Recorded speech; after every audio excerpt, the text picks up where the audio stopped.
Alors, après les fausses croyances sur la maladie, on va voir que dans l'eczéma atopique, il y a également des fausses croyances sur les traitements et ce qui fait, voilà et la fausse croyance la plus répandue, la plus importante et qui est source d'échecs thérapeutiques, c'est la corticophobie. Donc nous allons voir à ce sujet un film. La corticophobie, elle est très présente chez nos patients, mais finalement, est-ce que nous serions pas tous, un petit peu corticophobes?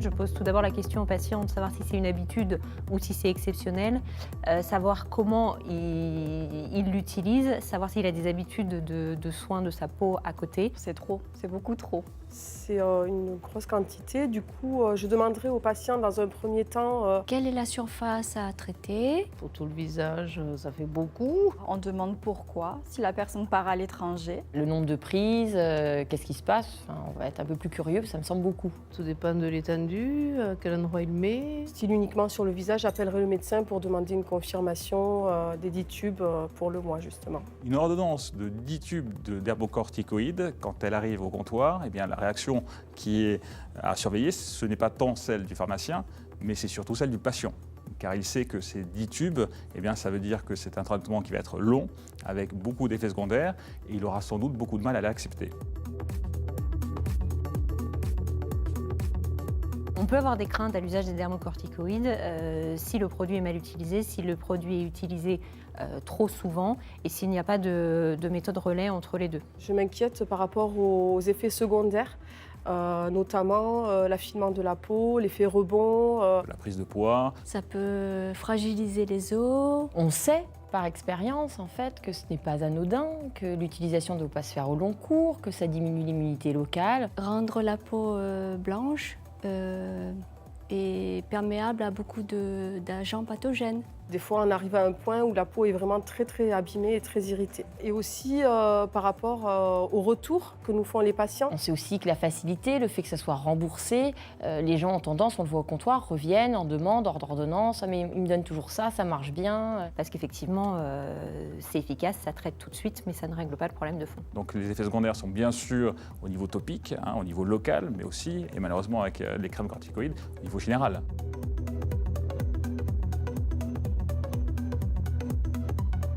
La quantité de corticoïdes qui passe dans le sang via un dermocorticoïde est importante à long terme puisque c'est quelque chose qui se cumule. Le dermocorticoïde en fait passe par le derme et doit atteindre quand même le flux sanguin. Donc je pense que oui, il doit quand même être important. Je pense que la quantité, elle est importante. Oui, relativement. Oui, mais je ne suis pas sûre. Oui. Donc on précise bien aux patients en fait qu'il s'agit d'un médicament, qu'il ne s'agit pas d'un baume hydratant, qu'il faut l'appliquer de manière modérée, donc l'équivalent d'une petite phalange pour une zone, et qu'il ne s'agit pas de mettre des couches épaisses comme sur un baume ou une crème hydratante. J'espère que dans mes études, j'apprendrai les effets positifs et négatifs des dermocorticoïdes pour voir les doses à prescrire et les doses à respecter et pouvoir conseiller les patients sur cette crème.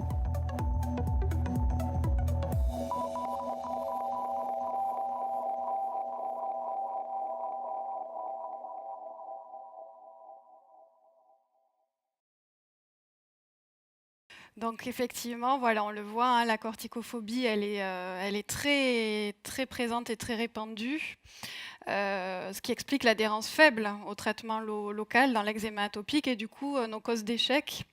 On sait que dans les maladies chroniques en général, l'adhérence au traitement de toute façon n'est pas optimale, puisqu'elle est d'environ 50% pour les traitements oraux. Elle est encore plus faible du coup chez nos enfants atopiques, puisque elle est évaluée à 32% pour l'application du traitement à la cortisone, des dermocorticoïdes. Elle est très répandue, mais pas seulement en France, parce on pourrait se dire que c'est un problème finalement franco-français. Mais non, quand on regarde dans la littérature, c'est vraiment une crainte qui est très largement répandue en Europe, à travers le monde. Bon, États-Unis, Canada, Japon, Chine, c'est vraiment quelque chose qui est très présent. Et avec selon les études, une prévalence qui varie entre 21 à 84% des patients, mais surtout une médiane proche de 60%. Donc ça veut dire que 60%, près de 60% des patients à travers le monde sont corticophobes. Donc c'est quand même voilà, un problème à prendre en compte. Si on regarde donc les paroles de ces patients, qu'est-ce qui les gêne si on les interroge sur les crèmes à la cortisone? Ce qu'il ressort, donc c'est la peur des effets secondaires. Ça, on va le revoir. Le fait qu'ils pensent que le traitement, on l'a évoqué tout à l'heure, le fait qu'ils pensent que le traitement n'est pas efficace, puisque finalement, certains disent souvent, on va traiter la crise, mais on ne va pas traiter le fond du problème. Et puis, j'en mets, effectivement, ça marche, mais ça revient. Donc, finalement, ça ne marche pas, c'est inefficace. La contrainte du traitement aussi, mais ce qui est propre à tout traitement local, parce que appliquer des crèmes, ça prend du temps, c'est répétitif, il faut le faire tous les jours, ça interfère, alors à quel moment je le fais dans la journée, le soir, le matin, ça interfère peut-être avec les activités de la vie quotidienne. Les contraintes vestimentaires également, parce ça peut coller, il faut attendre avant de se rhabiller, ça peut tacher les vêtements. Voilà, tout ça ressort auprès de nos patients. Et côté soignant, qu'est-ce qu'on constate? Que nos patients ont peur d'appliquer trop de dermocorticoïdes. Donc ils ont une peur sur la dose, ils veulent surtout pas en appliquer trop, surtout sur des enfants ou sur des bébés. Les mamans ont peur d'en appliquer trop, peur d'en appliquer sur les paupières. Du coup, ils arrêtent le plus tôt possible et ils démarrent le plus tard possible. Voilà, ils attendent le dernier moment avant de démarrer l'application des dermocorticoïdes et des fois essayent du coup avec d'autres crèmes, d'autres émollients. Donc, peur d'appliquer trop de dermocorticoïdes, comme pour tout médicament, donc une dame l'évoquait dans le film, il y a une posologie à respecter, c'est un médicament. Donc ça, vous le verrez au module 3. Donc on utilise beaucoup la règle de la phalangette. Elle parlait d'une phalange de crème dans le film. Voilà, c'était un peu ça l'idée, pour traiter une surface équivalente à 2 pommes de main. Voilà, ça sera revu, je pense, dans la formation. Peur d'en appliquer sur les paupières. Alors, la peau est plus fine sur les paupières, c'est vrai, mais elle est normale. Il faut adapter la force du dermocorticoïde et il y a plus de risques, finalement, à ne pas traiter. Voilà, qu'à traiter. Arrêt des applications le plus tôt possible. On arrête à la disparition complète des lésions. Attendre le dernier moment pour appliquer le dermocorticoïde, non, c'est plutôt l'inverse. On reprend vraiment dès la réapparition des lésions. On n'attend pas que ça s'étende. Alors, si l'on s'interroge sur les causes, les fondements de cette corticophobie, donc il y a plusieurs facteurs qui rentrent en jeu. Alors, tout ce qui va être transmission et tout ce qu'on va entendre au niveau Internet, dans la littérature, les patients se fient beaucoup à Internet, ils cherchent sur Internet, l'entourage, que ce soit famille, amis, les soignants, alors ça c'est tout professionnel de santé, ça peut être les médecins, différents spécialistes, le pharmacien également, voilà, tout le monde. Les fausses croyances, donc sur l'accoutumance. Beaucoup de patients disent j'ai peur que le corps s'habitue. Voilà, que le corps s'habitue. Si j'applique de la cortisone, ça va s'habituer. Et puis après, quand je vais arrêter, ça va peut-être revenir, mais pire.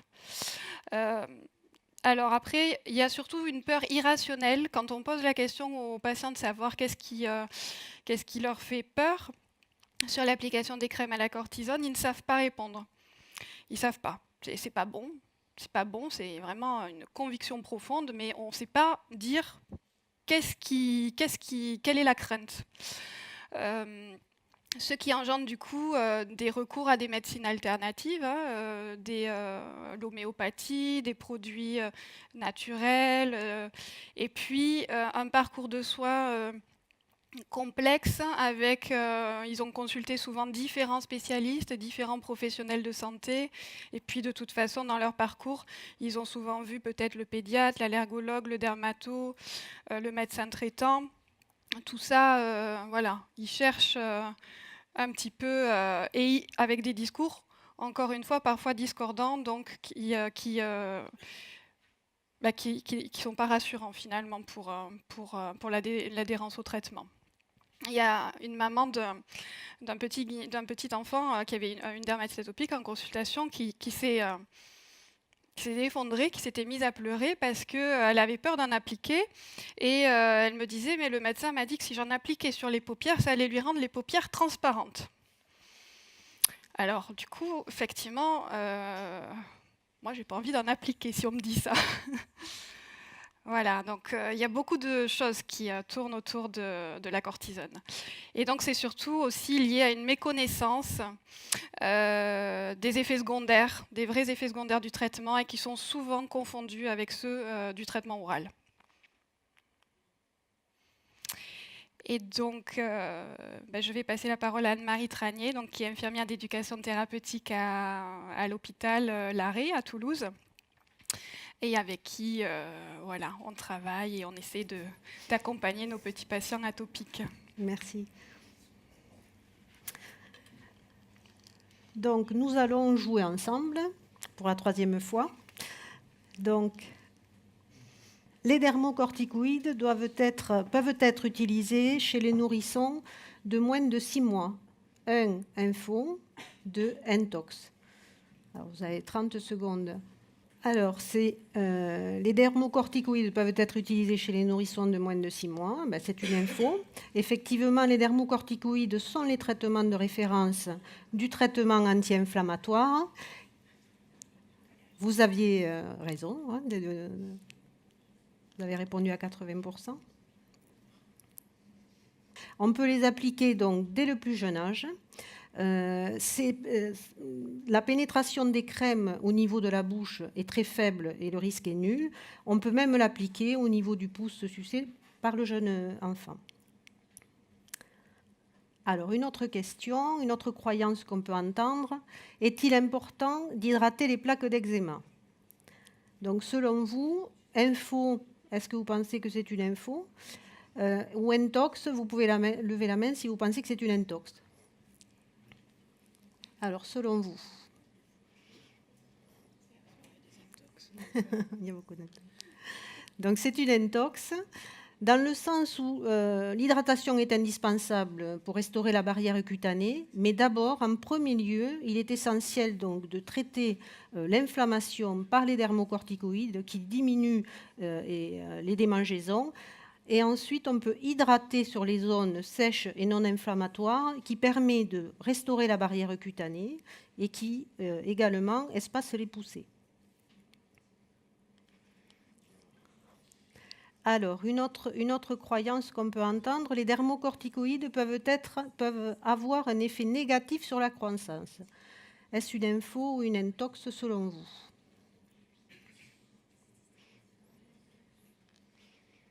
Donc, c'est une intox, effectivement.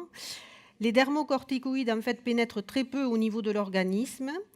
Les prescriptions des dermocorticoïdes sont faites selon la règle de la phalangette, qui est une quantité à appliquer par rapport à une surface. Donc, en respectant les doses prescrites, il n'y a pas d'effet sur la croissance. Voilà, je repasse la main à Isabelle Galera.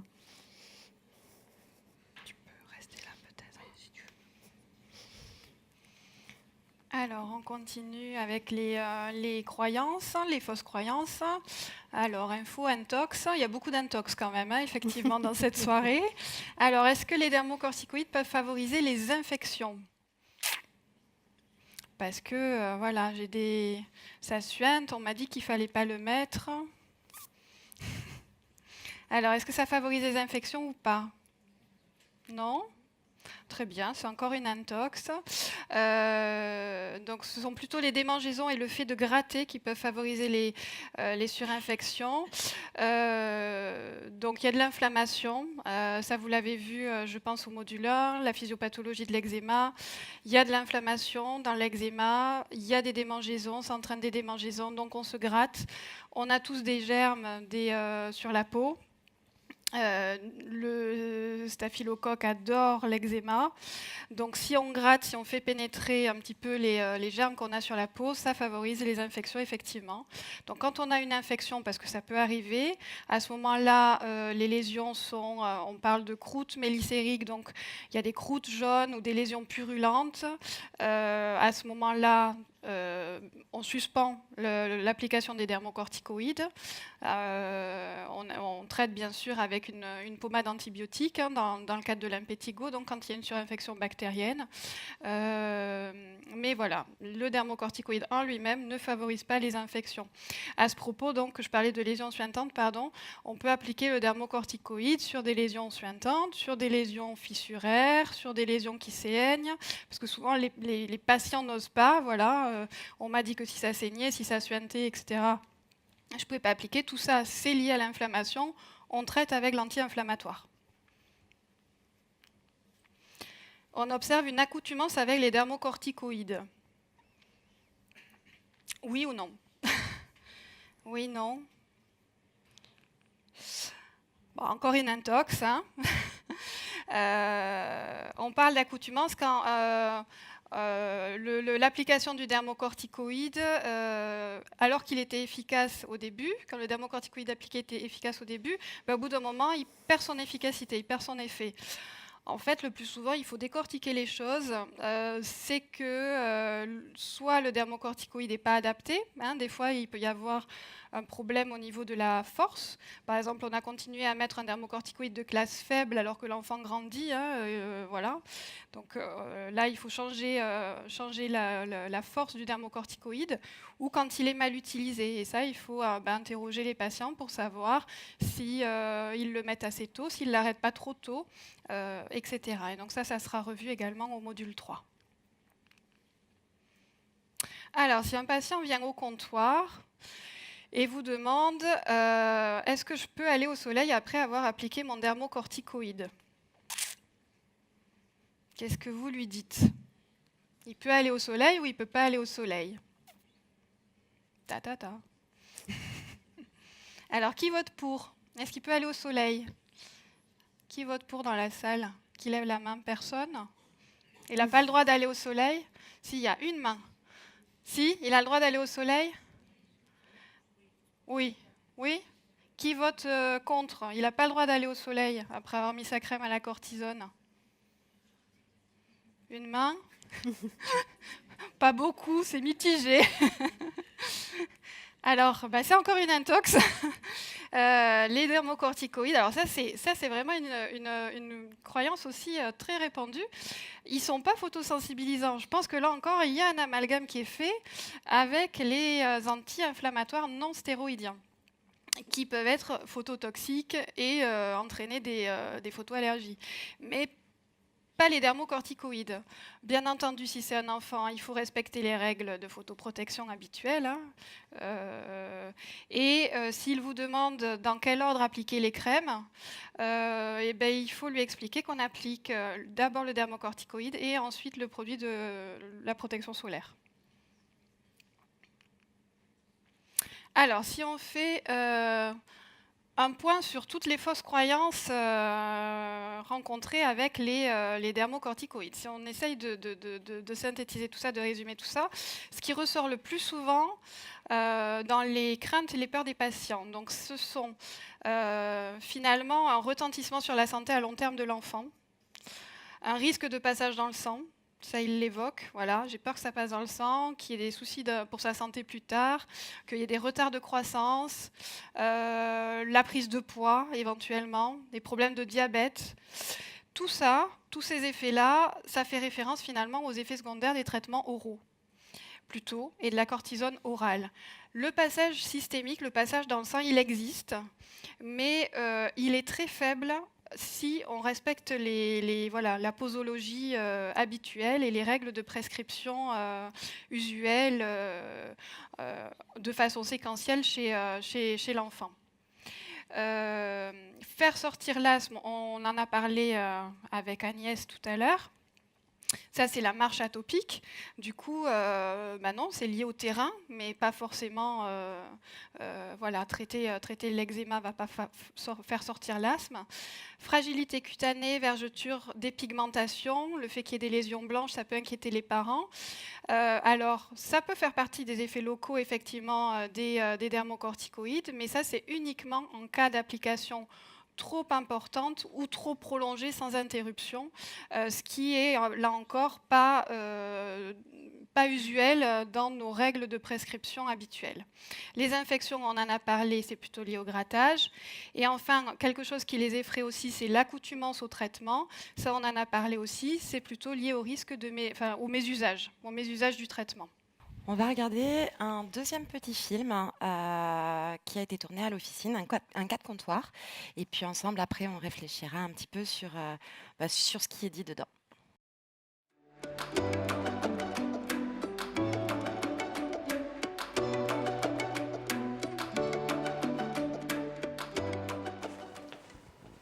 Bonjour madame. Bonjour monsieur, je viens pour l'ordonnance de mon petit Théo qui vient d'être vacciné. Donc je vais tout vous prendre sauf la crème à la cortisone. Ça non merci, j'en veux pas. Je sais que ça peut servir à d'autres, mais pour un petit bébé qui a même pas un an, non merci. Alors vous n'êtes pas en accord avec le médecin? Pas du tout. Pourquoi? Vous êtes inquiète? Mais écoutez, mon mari a de l'eczéma depuis toujours. Il a tout essayé, mais rien n'a marché. Il a vu des médecins, des dermatos et même des guérisseurs. Il a dépensé un argent monstre dans des traitements qui n'ont été d'aucune efficacité. Donc il en a vraiment ras-le-bol. Il ose même plus se mettre en maillot de bain l'été, c'est pour vous dire. Alors là, je vois que vous êtes très inquiète. Il faut surtout pas rester sur une impression négative. La cortisone fonctionne sur l'eczéma. C'est sans risque, même pour les nourrissons. Et je vous dirais même que c'est le traitement de référence. Enfin, ça n'a pas été efficace pour mon mari, je vois pas pourquoi ça le serait pour mon bébé. En plus, il y a plein d'effets secondaires. Vous connaissez mon beau-frère, celui qui soigne pour sa polyarthrite. Il prend de la cortisone depuis 5 ans. Vous avez vu ce qu'il est devenu? Il a grossi, il est tout rouge, il est tout bouffi. Et maintenant, il fait du diabète. Il vit un véritable enfer. Alors là, c'est vraiment le mot cortisone qui vous fait peur. Et effectivement, il y a deux choses distinctes. C'est-à-dire que il y a par voie orale et par voie cutanée. C'est vrai que par voie orale, il peut avoir en effet des effets secondaires. Mais par voie cutanée avec la crème, il n'y en a pas. Bon, je veux bien vous croire, mais est-ce que ça va être efficace pour Théo? Parce que chez lui, le problème, il est alimentaire, j'en suis sûre. Alors, l'eczéma n'est pas lié à l'alimentation. Donc, comme je vous disais, pour Théo, le traitement de référence, c'est la cortisone. C'est ça qui va vraiment améliorer sa peau. Elle sera plus belle, il va arrêter de se gratter, il va mieux dormir, ça va vite faire partir ses plaques. Vous allez aussi bien dormir. Et donc, ce que je vous conseille, c'est de suivre ce que vous a demandé le médecin, le traitement pendant 3 semaines, et vous verrez vous-même l'amélioration. Qu'est-ce que vous en pensez? Je veux bien faire le test. De toute façon, je dois revenir vous voir dans 3 semaines pour le vaccin contre la rougeole. Donc on fera un point à ce moment-là. Et redites-moi, la cortisone, c'est 1 fois par jour, c'est ça? 1 fois par jour, c'est ça. Le matin ou le soir, comme vous voulez. Donc surtout, n'hésitez pas à mettre suffisamment de crème sur la peau. L'équivalent d'une phalange, ça vaut pour 2 paumes. Et surtout, jusqu'à la disparition des plaques. C'est ça qui est vraiment très important. Ensuite, voilà, vous venez quand vous voulez. Si vous avez des questions ou quoi que ce soit, on sera toujours là pour vous écouter, pour le suivi de Théo. Ça vous va? Écoutez, c'est très clair, je suis rassurée. Je vais aller chercher mon petit Théo à la crèche. Très bien. Alors, cortisone en crème. Merci. Gardez votre ordonnance. Merci, monsieur. Bonne journée, au revoir. À bientôt.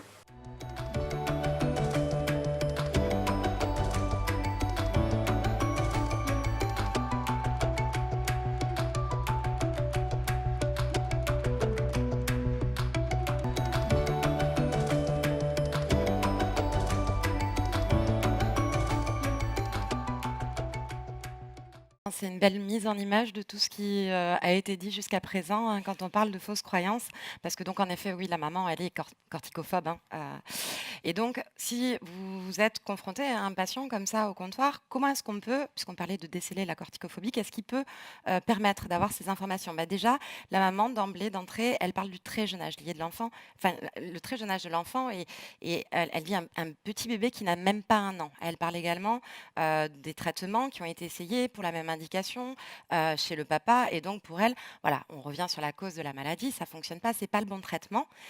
Et il y a également une confusion avec les effets secondaires des corticoïdes par voie orale, en parlant, voilà, il a grossi, il est bouffi, il a du diabète. Donc, tout est appuyé par un langage également non verbal très fort de la maman, avec une attitude très fermée. Elle le dit même clairement, hein, qu'elle n'est pas du tout en accord avec le médecin. Elle a des croyances très négatives et très ancrée et sa balance décisionnelle, sa décision de traiter ou pas, elle est centrée vraiment de façon très péjorative sur les risques du traitement. Donc, le pharmacien, quel va être son discours, quelle va être sa posture éducative pour essayer donc de la faire changer, de travailler sur cette corticophobie. Tout d'abord, il a une attitude très empathique et une attitude d'écoute active. Et il laisse la maman s'exprimer sur son vécu, sur ses peurs, sur ses angoisses. Et il va donner une information claire, compréhensible, avec des mots sans ambiguïté, des phrases courtes, simples, sans risque. Même pour les nourrissons, la cortisone, ça fonctionne. C'est le traitement de référence. Il n'y a pas d'effet secondaire. C'est pas lié à l'alimentation. Et il a un langage corporel qui est très en accord avec ce qu'il dit, avec une gestuelle qui est convaincante et qui vient appuyer ce discours, ce qui permet de ne pas avoir d'ambivalence, parce qu'il ne faut pas non plus aller majorer une corticophobie d'un patient si on est soi-même un petit peu corticophobe. Donc faire très attention aux termes, pas de termes négatifs, des termes clairs et une gestuelle en accord. Il va proposer de tester, il va proposer de tester des solutions et il va motiver le patient avec ce qui gêne dans la vie au quotidien, notamment le sommeil et le grattage nocturne. Donc, il va mieux dormir et il fait ainsi basculer la balance décisionnelle plutôt sur les bénéfices du traitement et donc de façon positive. Il n'impose pas, il propose, ce que je vous conseille. Et surtout, donc, dans ce modèle délibératif, il va chercher l'accord de la maman. Il ne va pas lui imposer ce traitement et la façon de faire. Qu'est-ce que vous en pensez? Est-ce que ça vous va? Et puis, il propose un entretien de suivi à court terme pour rester disponible et être à l'écoute et accompagner le petit Théo et sa maman. Ça, c'était des exemples de clés pour lutter contre la corticophobie. Et Anne-Marie va pouvoir vous présenter et résumer un petit peu tout ce qui a été dit par rapport à ça.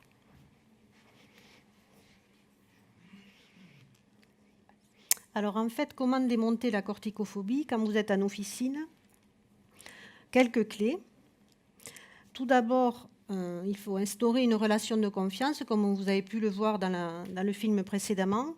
Une relation de confiance est indispensable pour entrer en relation avec le patient, pour qu'il soit écouté et entendu. Donc l'écoute active est très importante et l'attitude empathique est indispensable. Ensuite, c'est bien de resituer le patient dans son histoire, dans sa vie professionnelle et familiale, pour voir où c'est qu'il en est dans son parcours de vie et qui change d'une personne à l'autre forcément. On l'accompagne et on le rassure. Ils ont surtout, d'après leur histoire et leur vécu, des parcours très divers, beaucoup de craintes et d'angoisses. Des gens sont souvent très en pleurs dans les consultations, donc c'est important de les accompagner et de les rassurer. Ne pas juger et surtout les valoriser. Tout ce qui est fait est valorisé. On les fait verbaliser sur leurs craintes. Des fois, ils ont des craintes, mais ils ne savent pas réellement ce que c'est. Ça permet de mettre des mots et un peu d'identifier finalement ce qu'ils vivent au quotidien. Et surtout, utiliser la reformulation, parce que la reformulation permet de savoir si vous êtes sur la même longueur d'onde avec le patient. Au moins, on part sur les mêmes choses. On utilise des outils, ça peut servir de médiation et ça peut mettre aussi une confiance entre le clinicien et le patient. Donc, Isabelle a parlé de la balance décisionnelle, mais on verra plus tard le Topicop aussi et l'info-intox. je vous en parlerai tout à l'heure, et qui peut aider aussi en officine d'établir un lien avec le patient. Et on propose un suivi personnalisé. Plus il sera personnalisé et vraiment dans la vie du patient, plus finalement il y aura une adhérence thérapeutique et plus ça permettra d'avoir un suivi au long cours. Le Topicop, en fait, c'est un outil, on s'en sert effectivement au CHU. C'est un outil qui permet d'explorer dans les différentes dimensions de la corticophobie. Vous avez 12 items, 6 qui portent sur les peurs, 6 autres sur les comportements.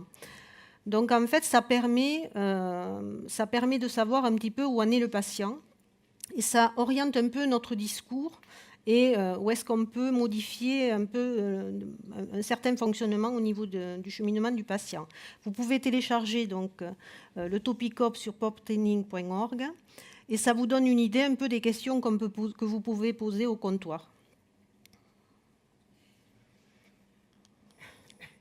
Vous avez également cet outil FONTOX qui est un jeu interactif. Vous avez 15 questions au total, c'est très rapide et très simple et ça permet vraiment d'évaluer, vous pouvez faire un avant-après et ça permet aussi un partage de connaissances. Vous pouvez également le télécharger.